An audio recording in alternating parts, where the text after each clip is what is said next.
All right, and welcome back to FYI, the For Your Institution podcast presented by Mongoose. I am your host, Gil Rogers, and I am excited today to be joined by Gordon Boys, who is the CEO of Concept3D. Gordon, I am very happy to have you on because I feel like it's a great follow-on to a podcast that we had earlier this year focused on accessibility of content on social media specifically. But I know that you and the team at Concept3D have been kind of championing accessibility of web content in general. So before we hop into what I feel like is going to be a really informative discussion for our listeners, I'd love for you to share, your personal story, what path brought you to Concept3D, and why is accessibility of content on the web important to you personally? Yeah, great. Thanks, Gil. Let's see. I landed at Concept3D through really through good fortune, and for those that know Colorado well, everything is small town, right? Everybody seems to know everybody, and it was just through a network of folks I knew that I got introduced to Concept3D. Oliver Davis was the founder of the company, and we worked together, and lives a few doors down from where I used to live, and kind of got introduced through my network that way.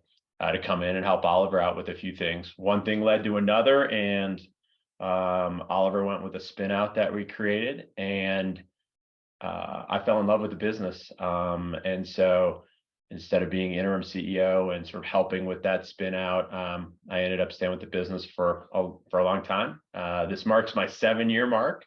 So it's fun to watch Concept3D grow over that period. The biggest transition that we've made is we were a little bit of a hybrid and had a lot of services in our business, and we've been purely focused on SaaS and SaaS related products, with a great majority of our business in support of higher ed over the last 7 years. Fun to watch, fun to grow the team. We have an amazing group of folks, so super proud of who we are. That's awesome. And the small world of Colorado, not sure if you are aware of this, but I grew up in Arvada, a suburb of Denver for our listeners. So huge Rockies fan, Avalanche fan, Broncos fan. And now I can claim Nuggets fan. I never cared about basketball really, but now that the Nuggets are champions, I can claim that I've been rooting for them ever since. I have enough Colorado sports support to be able to pretend anyway. So congratulations to the Nuggets on your first NBA championship. What a spectacular night for Denver.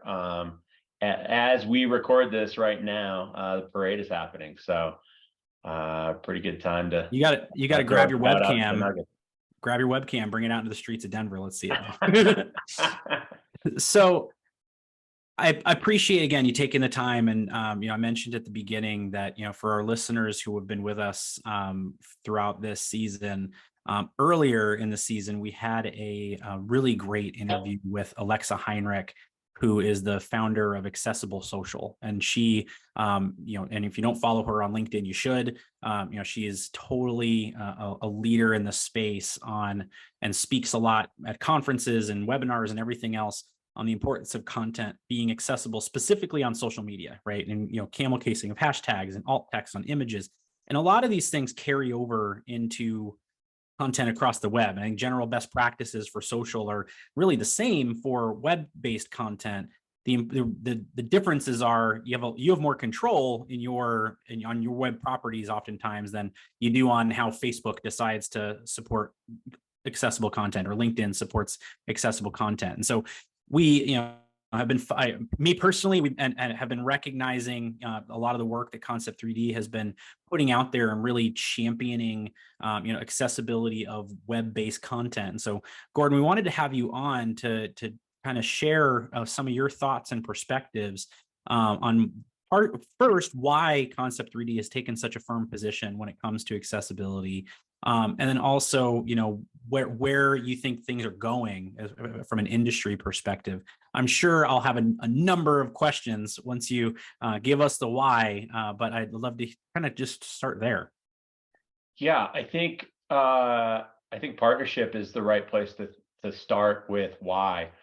I think we pretty early on realized that it was really important to our customers, right? It's really important to higher ed, and therefore it became really important to us.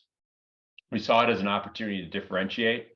We saw it as a challenge, right? Because a lot of people will say that maps, which is where we got our start, aren't intuitively accessible, right?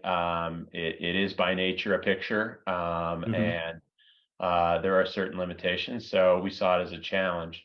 All of those are the elements that led us to embrace the challenge, really listen to our clients, and see how far we could push what seemed like something that was really tough.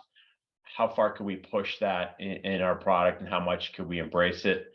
Early on, like I said, I've been here about 7 years. Early on, we were debating our strategy and approach, our level of commitment, and we have a phenomenal product lead on the market side, and on the map side, and she really sort of drove it into us to embrace it, and I think we've been rewarded for it. I think our customers would put us up there on a pedestal as far as accessibility goes, and our commitment to it. So it's pretty addictive, right? When the market rewards you for what you're building and for what you're doing.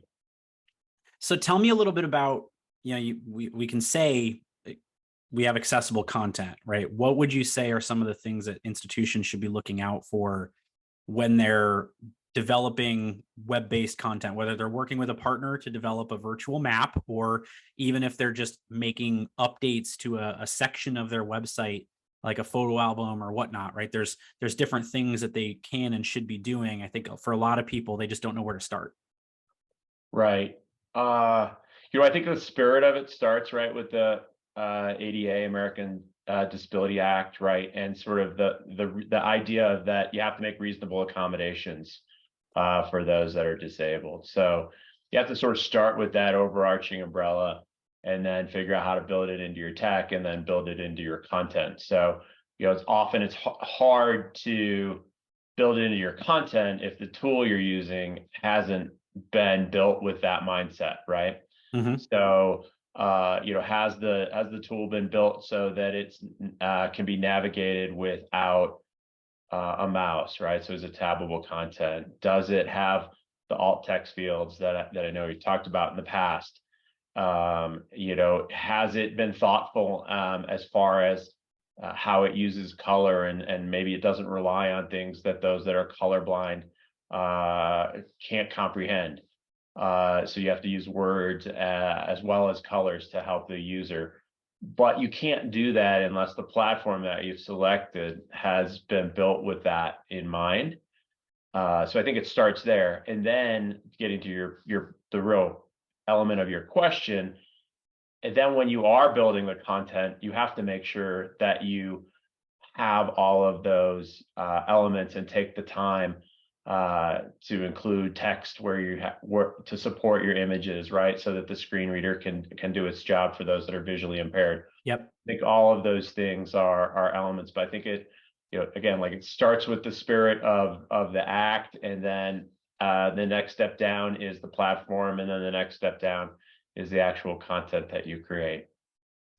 Yeah. So I think one of the things too is when we think about, and it's funny because we're now at the phase of talking about COVID where it's like so far in the past, but it's still recent, right? But I think during the height of the pandemic, there were lots of investments in digital content, because that was the way that institutions needed to connect with their audience, right? And so I feel like for many, there might have been some shortcuts taken when it comes to getting content up there, because they just were doing the best they could with what they had in the moment. I don't think anybody goes out of their way to make content unaccessible, but I think that there are steps that people maybe bypass because they don't in the moment think that it's that critical, right? So now that we're kind of out of the firestorm of having to prop up virtual tours and prop up virtual events and prop up photo galleries, et cetera, what are some things that institutions might want to go back and look at that might have been passed up in that sort of a process? Yeah, that's a great question. I hadn't really thought of that from that specific angle. So, I would say Yeah, I think it's good to think about all the content that got created in that time. And I think it's also interesting to think about the overlap between accessibility and being inclusive, right? Because they're not necessarily the same thing. I think when we went to create content to create that virtual presence, we actually, whether we were able to be fully accessible, we actually significantly increased how inclusive or accessible we were um, to high school students in the world of higher ed. And what I mean by that is that not everybody has the means to travel to a college campus, as an example, right? Right. But if you can lower the financial barrier to be able to experience the college campus and do it remotely with a virtual tour, it's a great example of being able to support that idea of being inclusive. So you got huge advancements on that side with all the digital content that gets created that you're highlighting. But yeah, some of it may not have been built with all the accessibility elements in it. So I think an audit, right, going back and looking at that content with an eye towards that is critical. I think as long as you have the right platforms behind it, then you can add in things that get skipped, right? I was talking about being thoughtful when you create a content. Mm-hmm. If you're going fast, sometimes you're less thoughtful. So Yep. I think you're right in how you asked that question. I think there's almost an answer in your question the way you asked it, which is you got to go back and make sure that you were appropriately thoughtful with all that content that you created. And in some cases, right, you may need to reevaluate the partner that you have. You either need to ask the partner to make the solution more accessible, or you need to maybe reevaluate what you picked, right, while you were going fast. So I think those are some of the things that come to mind. But really, an audit, right? There's a lot of accessibility tends to be a topic where audits can be really helpful. Engaging specialists, for those that don't know, right? There's companies out there that specialize in auditing software and content from an accessibility standpoint. And so to the extent that someone does look back on those COVID times and say, hey, we were moving real fast, get out there and hire one of the professionals in the business and have them have them audit where you're at from an accessibility standpoint. Mm-hmm. And then you can jump in and solve those problems. Yeah, and I think there will be a lot of other ancillary benefits that you might not even think about, right?